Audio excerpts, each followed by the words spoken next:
IGI aviation service की तरफ से एयरपोर्ट ग्राउंड स्टाफ और लोडर की 1400 से ज्यादा पदों पर भर्ती निकली हुई है। इस भर्ती में जो सिलेक्शन होगा उसके लिए रिटन एग्जाम लिया जाएगा और रिटन एग्जाम का सिलेबस जो है वो ये है, यानी कि रिटन एग्जाम में आपके जनरल नॉलेज के क्वेश्चन पूछे जाएंगे, योग्यता और तर्क के क्वेश्चन पूछे जाएंगे, इंग्लिश से रिलेटेड क्वेश्चन पूछे जाएंगे और एविएशन नॉलेज से संबंधित प्रश्न पूछे जाएंगे। अब देखिए, ये जो 3 सब्जेक्ट है ये तो आप शुरू से अपने स्कूल में पढ़ते आए होंगे, लेकिन जो ये एविएशन नॉलेज है इसके बारे में आपने कभी नहीं पढ़ा होगा, क्योंकि इसकी कभी जरूरत नहीं है और ना ही स्कूल वगैरह में इसको पढ़ाया जाता है। तो ये इसको लेकर बहुत सारे लोग कमेंट कर रहे थे कि आप इस भर्ती से रिलेटेड जो क्वेश्चन एग्जाम में पूछे जाएंगे उसके लिए क्लासेस लेकर आइए। तो मैंने आज ये पहली क्लास लाने का फैसला किया है। इस क्लास में एविएशन नॉलेज से जुड़े 25 क्वेश्चनों को हम डिस्कस करेंगे, जिनके आईजीआई एविएशन के एग्जाम में पूछे जाने की संभावना बहुत ज्यादा है।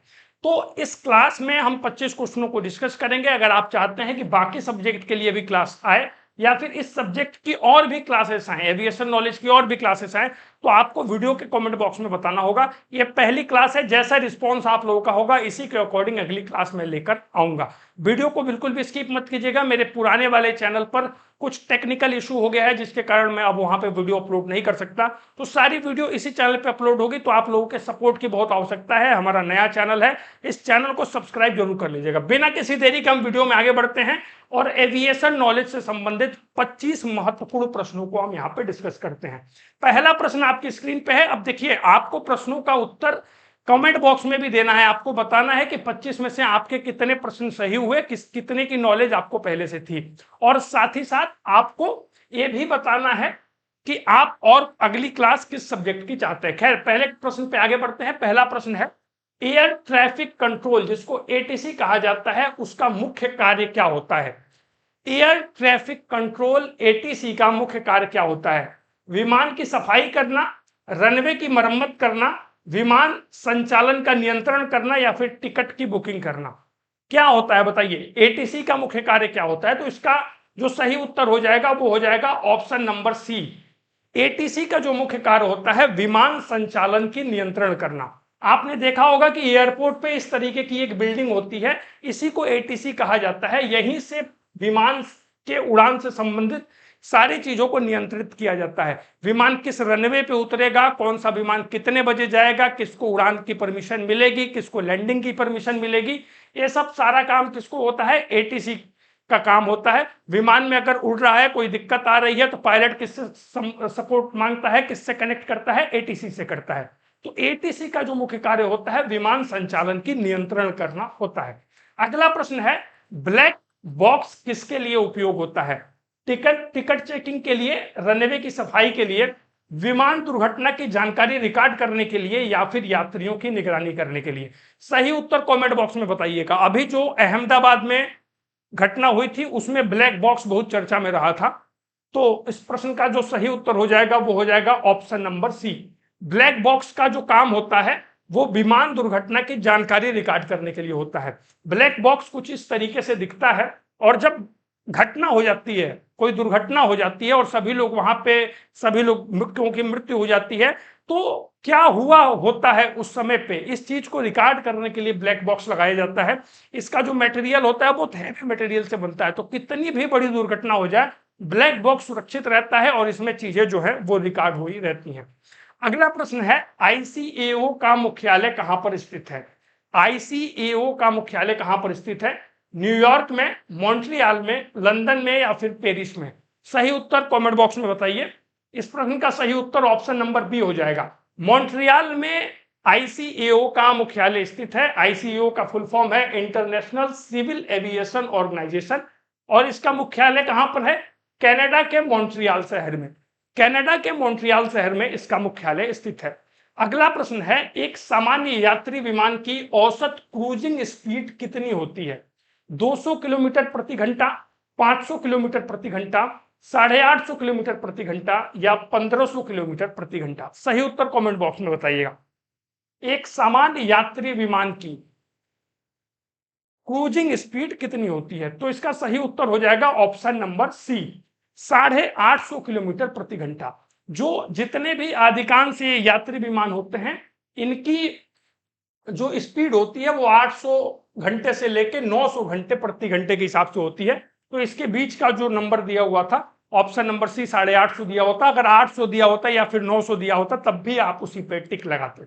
अगला प्रश्न आपकी स्क्रीन पे है, एक रनवे का नाम 09/27 क्यों होता है?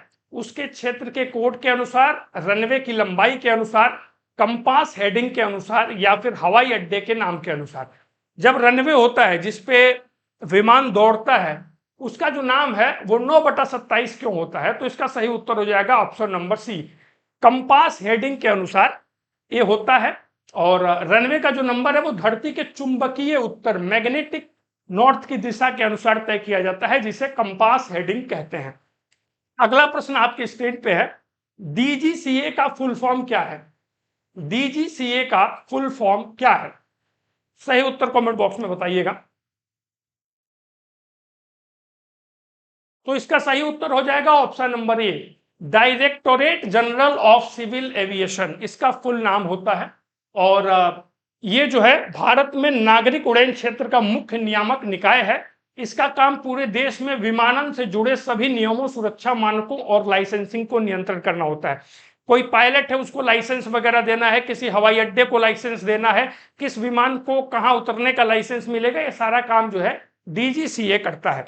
अगला प्रश्न आपकी स्क्रीन पे है, बहुत इंपॉर्टेंट प्रश्न है और ये अभी बहुत चर्चा में रहा। मे डे कॉल का अर्थ क्या होता है? मे डे कॉल का अर्थ क्या होता है? मौसम की जानकारी, ईंधन का समाप्त होना, मेडिकल इमरजेंसी या फिर गंभीर संकट की स्थिति। सही उत्तर कमेंट बॉक्स में बताइए। मे डे कॉल जब पायलट देता है तो इसका मतलब क्या होता है, किस वजह से वो कॉल देता है? तो इसका है ऑप्शन नंबर डी उत्तर, गंभीर संकट की स्थिति। जब कुछ ऐसी स्थिति हो जिसमें जान जा सकती हो, इस तरीके की स्थिति में पायलट मे डे कॉल देता है एयर ट्रैफिक कंट्रोल को। अभी जो घटना हुई थी आपने देखा होगा अहमदाबाद के अंदर, तो जो पायलट था उन्होंने मे डे कॉल दिया था। तो बहुत गंभीर स्थिति में इसका जो है एक कॉल दिया जाता है। अगला प्रश्न है, एएआई का मुख्य कार्य क्या है? एयर टिकट बेचना, पायलट को ट्रेनिंग देना, हवाई अड्डों का विकास और प्रबंधन करना या फिर हवाई जहाज की मरम्मत करना। सही उत्तर कमेंट बॉक्स में बताइए। देखिए इस प्रश्न का सही उत्तर हो जाएगा ऑप्शन नंबर सी, हवाई अड्डों का विकास और उसका प्रबंधन करना। एएआई का फुल फॉर्म होता है एयरपोर्ट्स अथॉरिटी ऑफ इंडिया। ये इंडिया की एजेंसी है जो देश भर में हवाई अड्डों की योजना, कोई नया हवाई अड्डा कहाँ बनाना है, फिर उन हवाई अड्डों का निर्माण करना, कहीं एयरपोर्ट बनता है तो यही अथॉरिटी करती है। इसके साथ साथ जितना भी हवाई अड्डों का एडमिनिस्ट्रेशन होता है वो इसी अथॉरिटी के द्वारा संचालित किया जाता है। अगला प्रश्न है, बहुत सिंपल सा प्रश्न है, विमान के उतरने की प्रक्रिया को क्या कहते हैं? टेक ऑफ, लैंडिंग, क्रूजिंग या फिर टैक्सिंग। सही उत्तर कमेंट बॉक्स में बताइए। विमान के उतरने की, जब विमान उतर रहा होता है उस प्रक्रिया को क्या कहते हैं? तो ऑप्शन नंबर बी इसका सही उत्तर हो जाएगा, लैंडिंग कहते हैं उस प्रक्रिया को। टेक ऑफ कहते हैं जब विमान उड़ रहा होता है रनवे से, उसको टेक ऑफ कहते हैं। तो इस प्रश्न का सही उत्तर हो जाएगा ऑप्शन नंबर बी, लैंडिंग। अगला प्रश्न आपके स्क्रीन पे है, हवाई जहाज के पहियों को क्या कहते हैं? जो हवाई जहाज के पहिए होते हैं उनको क्या कहते हैं? विंग, रडार, लैंडिंग गियर या फिर एलिवेटर। सही उत्तर कमेंट बॉक्स में बताइएगा। देखिए इस प्रश्न का सही उत्तर हो जाएगा ऑप्शन नंबर सी, विमान के जो पहिए होते हैं उनको लैंडिंग गियर कहा जाता है, पहिया नहीं कहा जाता है। अगला प्रश्न है, सबसे बड़ा यात्री विमान कौन सा है? बोइंग 747, एयरबस 320, एयरबस A380 या फिर बोइंग 737। सही उत्तर कमेंट बॉक्स में बताइएगा। देखिए इस प्रश्न का सही उत्तर हो जाएगा ऑप्शन नंबर सी, एयरबस A380 दुनिया का सबसे बड़ा यात्री विमान है और ये यूरोपियन कंपनी के द्वारा बनाया गया है। अगला प्रश्न है, विमान में कॉकपिट क्या होता है? विमान में कॉकपिट किस चीज को बोलते हैं? सामान रखने की जो जगह होती है उसको, यात्रियों की जो सीट होती है उसको, पायलट का संचालन कक्ष या फिर आपातकालीन निकास, इमरजेंसी एग्जिट को बोलते हैं, पायलट के केबिन को बोलते हैं, यात्रियों के सीट को बोलते हैं या फिर सामान रखने के स्थान को बोलते हैं। सही उत्तर बताइए। इसका सही उत्तर ऑप्शन नंबर सी हो जाएगा, पायलट जहां से हवाई जहाज को उड़ाते हैं उस जगह को कॉकपिट कहा जाता है। इस तरीके से आपने देखा होगा, इसको कॉकपिट कहा जाता है। अगला प्रश्न आपकी स्क्रीन पे है, किस ग्रीन फ्यूल का उपयोग एविएशन में किया जा रहा है? बायोएथेनॉल, बायोडीजल, एसएएफ यानी कि सस्टेनेबल एविएशन फ्यूल, या फिर एलपीजी? सही उत्तर कमेंट बॉक्स में बताइएगा। कौन से ग्रीन फ्यूल का इस्तेमाल आजकल शुरू किया गया है हवाई जहाज को उड़ाने के लिए? तो इसका सही उत्तर हो जाएगा option number C, SAF. SAF यानी कि सस्टेनेबल एविएशन फ्यूल। यह एक ग्रीन फ्यूल है, यानी कि इससे पर्यावरण को कम नुकसान पहुंचता है, पर्यावरण फ्रेंडली, इको फ्रेंडली फ्यूल है। इसका इस्तेमाल आजकल किया जा रहा है। वैसे आमतौर पर जो परंपरागत फ्यूल है वो जेट ए1 है। जेट ए1 फ्यूल है जिसका इस्तेमाल हवाई जहाज को उड़ाने के लिए किया जाता है, लेकिन आजकल एसएएफ का इस्तेमाल भी किया जा रहा है। अगला प्रश्न आपकी स्क्रीन पे है, एयर होस्टेस की प्रमुख जिम्मेदारी क्या होती है? एयर होस्टेस की प्रमुख जिम्मेदारी क्या होती है? सामान लादना, टिकट काटना, यात्रियों की सुरक्षा और सेवा, या फिर रनवे की निगरानी करना? ज्यादातर लोग मुझे लगता है इसका उत्तर बता देंगे, ऑप्शन नंबर सी, यात्रियों को सुरक्षा करना और यात्रियों की सेवा करना, ये एयर होस्टेस का काम होता है। आप देखते होंगे कि एयर होस्टेस ड्रिंक सर्व करना, खाना सर्व करना, या फिर ऑक्सीजन मास्क वगैरह कैसे करना है, सीट बेल्ट कैसे बांधना है, ये सब चीजों के बारे में जानकारी देती हैं। अगला प्रश्न है, जेट लैग किससे संबंधित है? जेट लैग किससे संबंधित है? फ्यूल की कमी, समय क्षेत्र बदलने से होने वाली थकावट, विमान की खराबी, या फिर एयर ट्रैफिक? बताइए सही उत्तर कमेंट बॉक्स में। जेट लैग किससे संबंधित है? सही उत्तर हो जाएगा ऑप्शन नंबर बी, जब टाइम जोन चेंज होता है। जैसे कि आप मान लीजिए आप दिल्ली से सफर कर रहे हैं लंदन के लिए, आप सुबह की फ्लाइट पकड़ के निकले और आपको वहां पे शाम को पहुंचना है, लेकिन टाइम जोन की वजह से आप सुबह निकले और जब वहां पहुंचे तब भी सुबह ही है, तो इसी को जेट लैग कहते हैं। और इसकी वजह से थकावट जो होती है उसी को जो है जेट लैग कहा जाता है। विमान में यात्रियों के बैठने का नक्शा क्या कहलाता है? विमान में यात्रियों के बैठने का नक्शा क्या कहलाता है? Seating grid, passenger layout, seat map, या फिर चेयर चार्ट?